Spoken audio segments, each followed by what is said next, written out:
Hello, it's Amy, and let's talk about safety.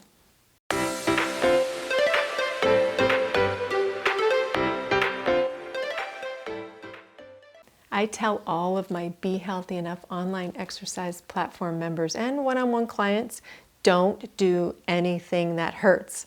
The last thing I want you to do while walking to get healthy is to get hurt. To stay safe walking, follow the rules of the road. Walking facing traffic. If there is no sidewalk and you must walk on the side of the road, choose the side where you are facing oncoming traffic. In North America, that's the left side of the road.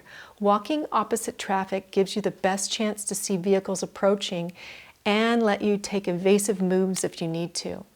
This may be confusing because the opposite rule is true for cyclists. They should cycle the same direction as the traffic flow. Cross safely.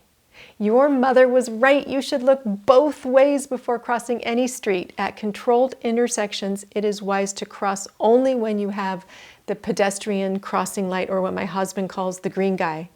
Even then, drivers, bikers may have a green light to turn or be legally turning right on the red and won't be expecting you in the crosswalk, so be careful. Make eye contact with any drivers that are turning. Give them a little wave. Make sure they see you. In an interaction between a vehicle and a walker, the walker can only lose. It can also be tempting to jaywalk, but that is not only a safety hazard, it can also result in you getting a ticket. My husband got one of those in college. Even if you're obeying traffic signs and signals, remember that motorists and cyclists may not notice you. Always stay aware of your surroundings whenever you cross any street, even anytime you're walking. Walk on roads single file when you're walking with friends. Unless you're on a sidewalk separated from the road or are in a wide bike or pedestrian lane, you should walk in single file. This is especially important on a road with lots of curves or where traffic only has a split-second chance of seeing you before they hit you. Walking side by side can also be distracting, conversations and chit-chatting, so you may not be paying proper attention to traffic and road signs. While it's really fun to catch up with friends while walking down the road, 2 or 3, chatting merrily, drivers don't expect it, and you don't want to lose your best walking buddy. Stay aware of bikes and runners. Share the road and path with bikes and runners. Bike riders should alert you when they're approaching from behind with a little bell or passing on the left.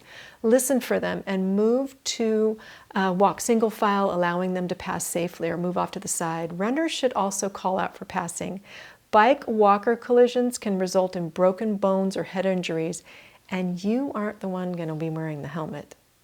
Be visible. Wear bright colors when walking in the daytime. When walking at night, wear light-colored clothing and reflective clothing, or you can invest in a reflective vest to be the most visible. A flashlight in one hand or a headlamp are also great. Drivers not often expecting walkers to be out after dark, and you need to give them every chance to see you, even at street crossings that have a crossing signal. Be just as cautious at dawn or twilight, as drivers still have limited visibility or may even have the setting or rising sun directly in their eyes. Be predictable. Make a practice of staying on one side of the path while walking rather than weaving randomly from side to side. Watch your arm motions, or you may end up giving a black eye to a passing walker, runner, or biker. Keep the volume down. Don't drown out your environment when listening to music or me with your earbuds or headphones. Keep the volume at a level where you can still hear bike bells and warnings from other walkers and runners.